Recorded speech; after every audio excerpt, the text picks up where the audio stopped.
Hi guys, and we're back sa day 1 natin dito sa Baguio. First destination nga natin dito sa Tamawan Village.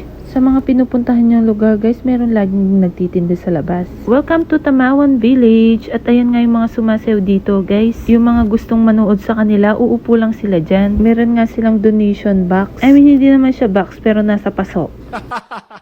At after nga nila mag-perform guys, magdo-donate ka. May entrance fee pala dito sa Tamawan Village. Bago ka makapasok, magbabayad ka muna ng ticket. 60 pesos ngayon sa adult at 30 pesos naman sa kids.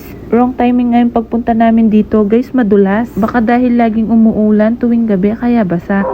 Kaya hawak kami ng mabuti guys, baka mamaya ma-slide. Walang tour guide dito guys, kaya kung saan mo gustong pumunta, go. Paakyat nga to sa taas guys, pero kami hindi na namin inakyat ng buo. Dahil tulad nga ng sabi ko guys, madulas, kaya ayan, bumaba na kami ulit.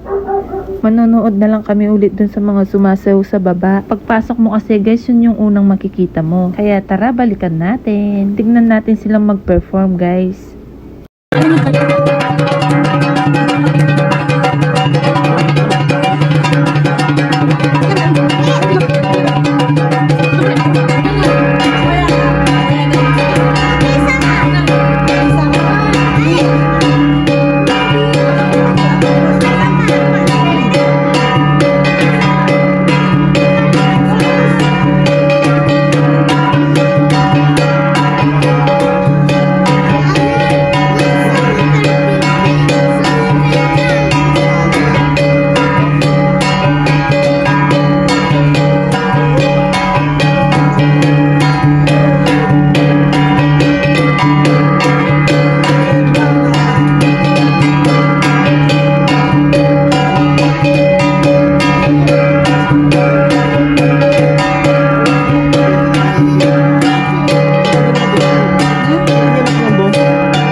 Galing naman po sa probinsya ng Kalinga ang kanilang community dance na tinatawag na Tada.